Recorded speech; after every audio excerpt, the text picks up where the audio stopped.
Hello, this is Akeem Milne, the Assistant Director of Cinematic Design on Assassin's Creed Shadows. And I'm Jonathan Dumont, Creative Director of Assassin's Creed Shadows. And today we're going to take a look at our reveal trailer of Assassin's Creed Shadows. From the beginning, we really wanted to try to create this atmosphere of danger. So we're getting glimpses of our Shinobi protagonist, Nawe, as she chases down a target through the shadows. We want it to feel as though she has complete control over her environment, and a real homage to old ninja films where we just get like little glimpses of her in the background. Not really sure what we're seeing. And finally we get her incredible reveal here, cloaked in shadows. Nawe is from Iga. She is a farmer warrior, daughter of Fujibayashi Nagato. She is a capable person, let's say that. As we were going to learn in the trailer, she will be taking on a role of protector. All I have ever known in my life. What we're looking at is the province of Iga, the homeland of Nawe. It's isolated a little bit in the mountains, and they were home of the Shinobi. They come from here, or at least a portion of them come from here. And the interesting thing is, once we traveled to Japan and we visited this province, it became very clear how that world came together. Like, so it's sort of isolated in the mountains, sort of kept to itself. It's a very good representation, in my opinion, of that place. Our land. Our customs. My family. Burns in the name of unification. So what we're seeing here are the troops of Oda Nobunaga. In 1579, there was the first attack from Oda Nobunaga's clan, and then in 1581, there was a second attack, a much more violent one, where Iga got crushed. And what we're seeing here is the Oda troops marching into the province of Iga. Bringing split screen into the trailer was part of our attempt at formulating an homage towards a lot of Japanese media and culture. And so we try to incorporate some of that style into the game as well. It's reflected in a lot of our cutscenes and cinematics. And we thought it'd be really cool to bring that on as early as possible. And so we push for it in the reveal trailer as well. It allows us to kind of show off both protagonists at various points in their lives and how maybe that relationship can change over time. When we have Yasuke that turns around and says, "You are still a frog in a well, who knows nothing of the sea." It is a proverb from Japan. For us, sort of resonates with both their journey. As they open their eyes or know a little bit more, things are not necessarily as they seem. And that's sort of a driving force for them. That's what is going to unite Nawe and Yasuke. That's something that's bigger. The ocean's filled with new ships. So here we're in Sakai, a big port in Japan. The ships that we are seeing are Portuguese ships. They are a version of the black ships, or a lot of the merchant ships that were coming in and out of Japan at this point. A few came to Sakai, but mostly in Nagasaki, but for the sake of the trailer, it's happening in Sakai. Greed. The person we're seeing on screen is Oda Nobunaga. So he is known for being one of the three great unifiers of Japan. A very polarizing character, depending on which side you were. We're seeing Yasuke's first audience here with Oda Nobunaga, and one of the reasons why this meeting could even happen is due to Oda's deep relations with the Portuguese through trade, which resulted in him becoming quite a force to reckon with when it came to the use of Teppo. All this to say, Oda Nobunaga is an incredibly powerful figure at the time, very important to our story as well. There are a lot of speculation about Yasuke's arrival in Japan. The most common one is that Yasuke came in a couple of years before this meeting, and he learned Japanese quite fast, and he was very fluent into the Japanese culture, and it impressed Oda. So his stature, of course, impressed Oda. He was seen as super big. His skin color was one thing as well, that the reports on the Chronicle of Oda say that was the first African man that Oda had ever seen.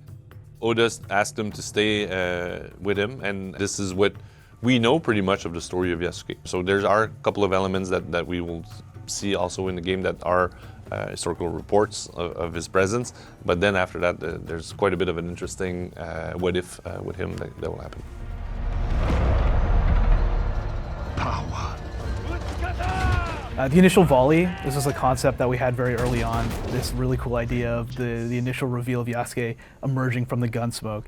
To us, that really ties him to Oda's battle style, and as probably one of the most important people to Oda in our game specifically. And what we're seeing here is a battle between the Oda clan and another rival clan, as a big part of the unification was taking down some of these rival clans for territory. What we see is Yasuke cutting people down with a great deal of ease. These are all moves that are going to be in the game. We specifically made sure all the choreography shown in the trailer are all taken directly from gameplay itself. Or choose another path. One of our big breakthroughs in this game is definitely this element of dynamic time, seasons, and weather.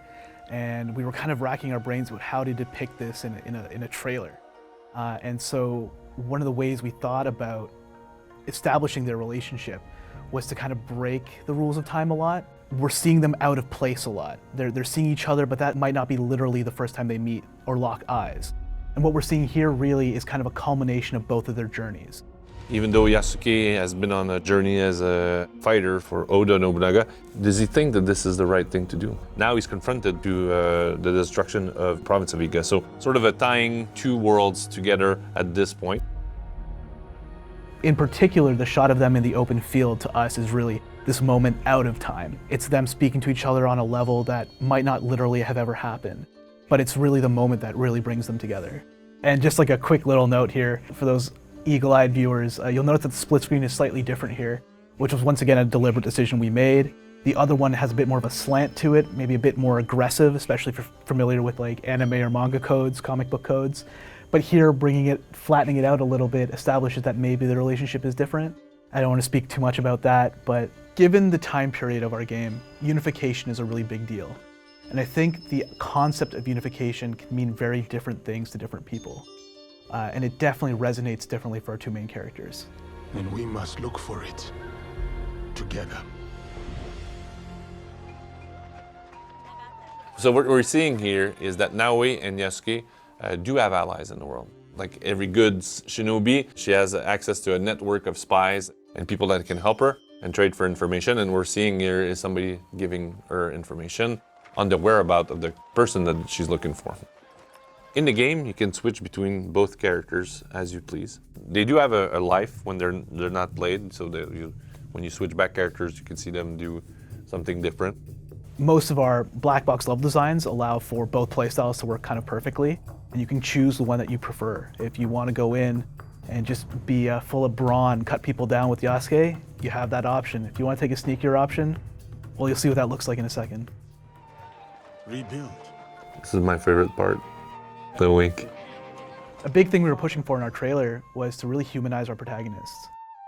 Real emotional stakes, make them feel like people you could actually see in real life, especially given that Yasuke is based off a real person.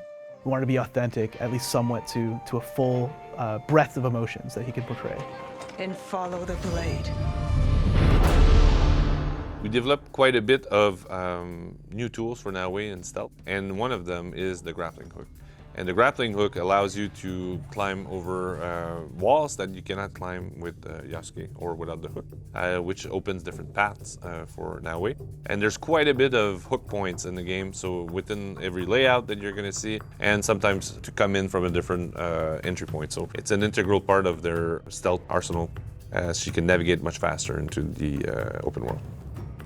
And that's one of the big changes between Yasuke and Naoe. One of the key differences is her ability to take a much more vertical approach. And a lot of our locations are big castles, big tenshu's with these giant walls, and it offers her a whole new vantage point for a lot of these missions where Yasuke doesn't have necessarily the same opportunity. Naoe can fight and hold her own against a few enemies, but she's not a big brawler like Yasuke is to take on a horde of enemies, right? She is light armored and she's quick and she's agile. And that's definitely one of the key elements, her sheer speed. She's very, very quick and extremely lethal. But as soon as she's seen, the danger really rises for her, and she's got to get out of there as fast as possible.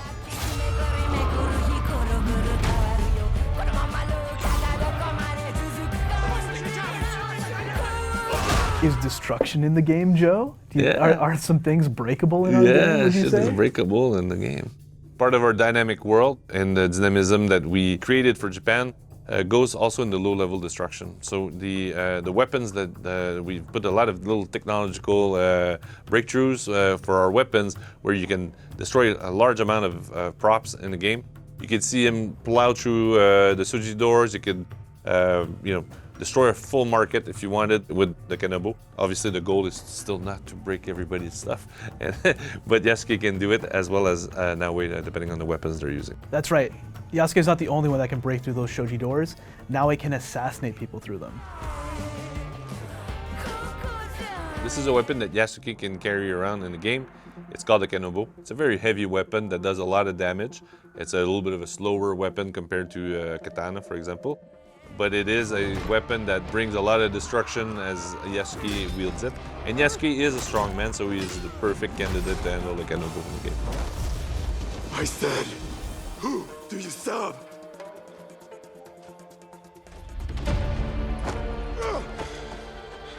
We are the shadows. That served the light.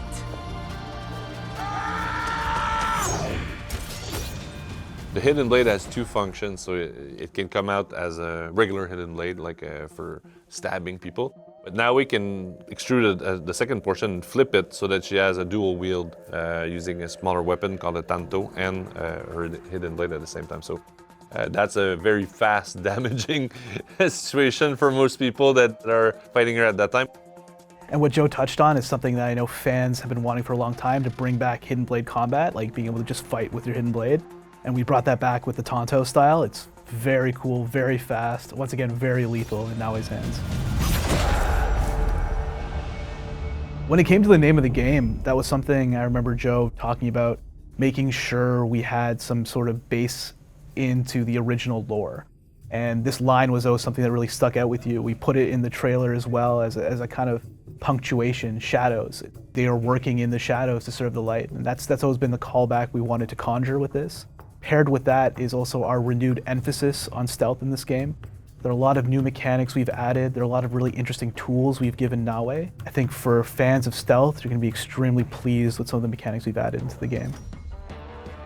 And a little bit on a meta level for both characters, Naoe being a shinobi, but coming from a place that is not necessarily prominent or just at the forefront of the conflict, but a little bit more emerging back from the shadows. It fits with her. And Yasuke as well, coming from a background that's outside of Japan. They are lurking in the shadows, but they are doing so to protect the land. This is a very interesting narrative that will flow towards something pretty positive for us in the game, and very satisfying in my opinion. Thank you so much for watching.